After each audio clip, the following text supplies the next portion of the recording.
Hari ini tanggal 15 Agustus tahun 2022, saya sedang bersama... Perkenalkan, saya Pasca Natalita Destarina sebagai mewakili Gen Z.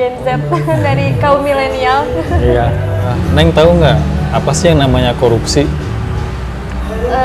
Setahu aku korupsi selalu berhubungan dengan uang ya. Kalau misalkan di kita gitu, di lingkungan kita sebenarnya banyak kan korupsi, mau itu korupsi waktu, korupsi apa gitu ya. Yeah. Bisa juga dari korupsi uang kan, kebanyakan sekarang selalu dikait-kaitkan dengan pemerintahan yang selalu korupsi gitu, atau dari bisnis-bisnis gitu, banyak yang korupsi.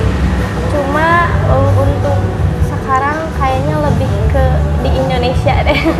Banyak banget korupsi gitu ya, tikus-tikus kantor. Gitu sih paling tentang korupsi, tentang kejahatan gitu ya. Walaupun kelihatannya kayak tidak terjadi apa-apa, padahal di dalamnya itu sangat benar-benar bahaya gitu, korupsi gitu ya. Kenapa ya anak muda itu tidak terlalu suka mengenai konten anti korupsi atau konten mengenai korupsi itu, kenapa kira-kira? Sebenarnya mungkin kalau misalnya kontennya lebih menarik dan dibuat sebagus mungkin gitu, biar menarik Gen Z atau milenial, bisa aja sih, bisa aja menarik. Cuma emang kalau sekarang itu nggak tahu kenapa ya, anak-anak muda termasuk aku juga sih kadang suka emang kayak nggak terlalu mau ngebahas soal itu gitu, kayak ya udahlah sejalannya aja gitu sih sebenarnya. Jadi nggak mau, mungkin ada beberapa orang yang kayak tertarik tentang politik atau apa gitu ya, tentang korupsi sih kayaknya sebenarnya banyak juga yang menarik, banyak juga yang tertarik anak-anak muda. Cuma kebanyakan lebih ke bodo amat kali ya, karena udah terlalu sering dengar bahas soal korupsi di Indonesia, jadi kayak udah dianggapnya biasa. Padahal sebenarnya korupsi itu kayak benar-benar mengancam banget negara Indonesia sih. Itu ya. Oke. Korupsi itu merugikan nggak? Banget, merugikan banget sih, soalnya ya di Indonesia emang bener-bener kayak banyak banget korupsi yang nggak diketahui maupun yang diketahui. Yang diketahui juga banyak, apalagi yang enggaknya gitu loh. Jadi bener-bener kayak merugikan banget buat kalau untuk pemerintahan, apalagi ya sampai banyak kemiskinan kan di negara kita sendiri. Padahal seharusnya sejahtera ya, karena kan kita udah merdeka, seharusnya ya merdeka hidupnya juga gitu ya, bukan malah diperbudak sama atasannya, sama pemimpin-pemimpinnya gitu. Nah, kalau misalkan korupsi dianggap berbahaya ya, itu harus didiamkan atau kita harus ikut bergerak memberantas korupsi? Sebenarnya kalau misalkan ada yang menggerakkan ya, sebenarnya kita harus sadar sendiri sih. Cuma karena mungkin beberapa faktor juga, kita kan kayak kita berpendapat aja sekarang banyak dibungkam ya sama wakil-wakil rakyat gitu. Seharusnya kan mereka mendengarkan gitu apa yang dimau oleh rakyat, juga mereka harusnya mementingkan kepentingan negara gitu, kepentingan rakyat daripada kepentingan mereka sendiri. Sekarang banyak pemimpin atau wakil-wakil rakyat yang malah untuk kepentingan pribadi gitu, jadi kepuasan mereka sendiri, padahal yang seharusnya dilakukan kan untuk kita sebagai rakyat gitu. Neng ya, kalau tadi berpendapat bahwa korupsi harus diberantas, Neng sendiri pernah melakukan apa yang berupa action dalam rangka memberantas korupsi? Jadi kita ikut andilnya dalam bentuk apa? Pernah nggak? Mungkin saya pribadi bukan untuk ke masyarakat ya, cuma kayak misalkan kita sebagai anak muda yang mengenal teknologi mungkin lebih ke arah sana gitu. Jadi kayak di media sosial kah kita atau ya kita memberikan pendapat gitu, atau mengumpulkan kayak riset-riset bahwa banyak terjadinya kemiskinan gitu kan, itu pengaruh dari korupsi gitu ya, makanya banyak terjadi kemiskinan itu. Cuma takutnya sekarang banyak di ban ya, kalau misalkan di media sosial juga, sama pemimpin-pemimpin gitu.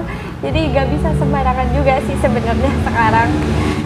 Berarti sekarang tuh untuk bersuara pun agak sulit ya? Agak sulit ya, bahkan ada kecenderungan takut ya? Iya, nah itu sih sebenarnya. Jadi yang ngebuat kita tuh bingung mau maju juga gimana ya, maksudnya mau mengambil tindakan seperti ini tapi takut juga kan. Takut ya, karena kan terkait masa depan kita juga ya? Iya, betul. Soalnya kan banyak juga contoh yang kayak kita ngasih pendapat kayak gini nih, tapi tiba-tiba dilaporkan, dikasuskan, malah ke penjara kan akhirnya. Padahal kita sebenarnya melaporkan kan emang benar, kalau emang yang salah harus disalahkan dan yang benar harus dibenarkan gitu. Korupsi itu ada berbagai macam. Nah, kemudian dalam hal kita menindak korupsi pun banyak cara. Dalam memberantas korupsi itu ada bidang penindakan, jadi nangkepin orang yang korup. Ya. Kemudian ada bidang penyadaran, jadi antisipasi, pencegahan. Di bidang pencegahan mungkin kita tahu kayak Novel Baswedan ya. Nah, dia sekarang gabung di Polri sebagai bidang pencegahan korupsi.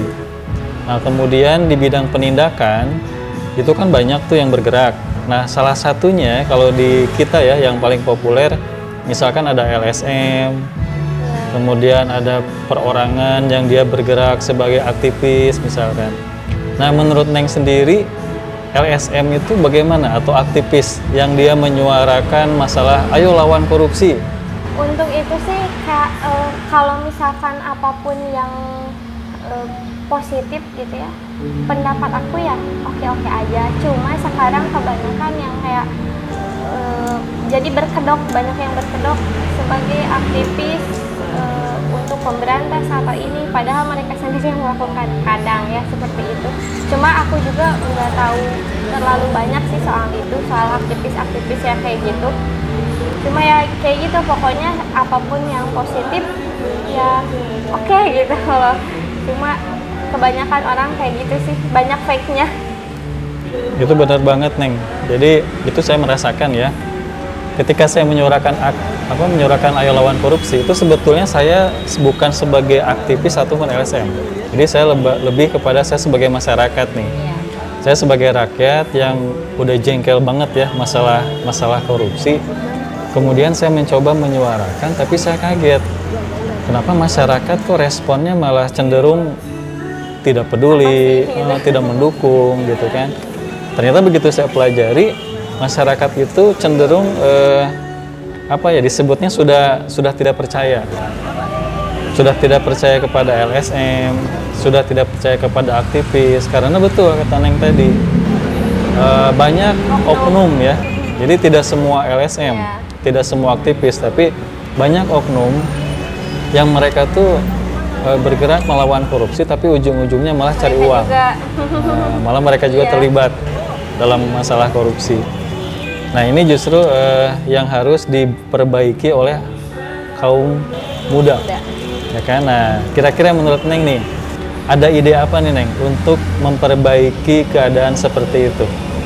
Untuk memperbaiki keadaan sih sebenarnya lebih ke banyak pendekatan juga ya, sama kayak misalkan ngadain kegiatan sama anak-anak muda gitu. Jadi kayak lebih ke dirangkul dulu anak-anak mudanya supaya tertarik untuk hal-hal seperti itu, karena percuma juga kita udah kayak merancang kegiatan kayak gini tapi anak-anak mudanya nggak ada gitu. Jadi yang intinya sih pendekatan dulu dan kumpulin dulu orang-orangnya gitu, jadi akan berkembang kegiatan-kegiatan selanjutnya. Korupsi di wilayah kita merajalela ya, itu berpengaruh nggak kepada anak muda? Apakah dari sisi pekerjaan, dari sisi lowongan kerja, dari sisi bisnis mungkin? Kira-kira berpengaruh nggak nih kalau korupsinya merajalela? Kalau korupsi sih pasti sangat berpengaruh dalam kayak berbisnis juga. Ya buat masyarakat juga, karena kayak lowongan kerja juga kan sekarang karena banyak yang korupsi lah atau apalah, jadi kan banyak yang bangkrut juga, yang pengangguran, jadi ya susah gitu cari kerja. Bener-bener kan sampai ada berita yang kayak baru lulusan gitu ya, bawa lamaran bener-bener sampai antri panjang. Pokoknya emang kayak bener-bener susah gitu, kita udah merdeka tapi ternyata ya seperti ini kenyataannya gitu. Indonesia banyak dijajah sama rakyatnya sendiri, sama orang-orangnya sendiri gitu loh. Itu sih sangat berpengaruh. Berpengaruh ya, karena kan begini Neng ya, yang saya pahami ketika korupsi misalkan dibiarkan, contoh dalam hubungannya lowongan kerja, kan korupsi itu ada nepotisme, ada kolusi, ya kan? Nah kalau misalkan nepotisme, misalkan orang-orang yang terdekat yang didahulukan, padahal dia tidak layak untuk mendapatkan pekerjaan Orang itu, dalam. betul.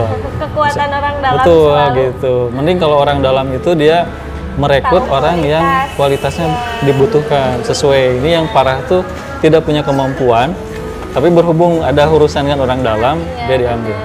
Soalnya Gitu. kayak saya pribadi ya, misalnya kayak dengar ada teman-teman lah atau orang-orang dekat gitu, orang-orang sekeliling ada yang kayak gitu, jadi kayak bukan kayak sekedar apa sih, bukan sekedar kerjaan gitu, kayak yang kuliah kan sekarang atau apalah gitu ya, selalu mengandalkan orang dalam, padahal yang seharusnya ya dilakukan gitu, kayak kita tuh melihat potensi diri kita sendiri gitu loh, jangan sampai bergantung pada orang lain gitu, karena emang benar-benar ngerugiin banget orang yang benar-benar berpotensi gitu loh. Jadi yang seharusnya dia masuk, tapi karena ada orang dalam yang lain, jadi ya kita tersingkirkan gitu loh. Kayak sedih juga sih ngelihat kayak gitu, cuma ya mau gimana lagi gitu. Iya. Kayak susah juga sih emang itu. Betul. Sudah jadi budaya ya. Sudah jadi budaya gitu. Nah inilah jadi masalahnya kan, kita tahu korupsi sudah jadi budaya. Tapi ketika kita membiarkan korupsi, yang rugi siapa? Kita sendiri. Kita sendiri ya. Nah berarti ini gimana nih? Apakah kita harus terlibat atau diam saja? Harusnya terlibat ya. Harusnya terlibat ya. Ya nggak mungkin diam aja kan sebenarnya. betul. Cuma karena ya balik lagi, karena kita sendiri jadi banyak ketakutan karena oleh kekuasaan mungkin ya. Jadi maju juga mau bertindak seperti ini karena takut juga ya, menyangkut masa depan kita juga gitu. Jadi saya bingung sih kalau misalkan ada orang yang bisa menyalurkan atau yang mewadahi gitu, sebenarnya bisa aja. Bisa aja ya, ikut bergerak ya. Ya. Oke, mungkin begitu diskusi untuk hari ini. Terima kasih banyak, Neng. Ada sesuatu lagi nggak yang mau disampaikan terkait Ya. masalah korupsi? Terkait masalah korupsi ya, semoga aja di Indonesia berkurang, karena benar-benar dari korupsi itu Indonesia banyak hutang lah kan, banyak berita kayak gitu Indonesia banyak hutang, terus banyak kemiskinan gitu ya. Itu sih yang paling penting dari rakyat kita sendiri. Kasihan juga gitu ya sebenarnya. Semoga Indonesia lebih baik dan orang-orang yang korupsi cepat disadarkan gitu aja. Oke, berarti disadarkan jangan sampai korupsi ya. Iya. Betul. Terima kasih banyak, Neng. Iya. Terima kasih. Saya Abah Caca. Sampai jumpa di video berikutnya. Salam transparansi.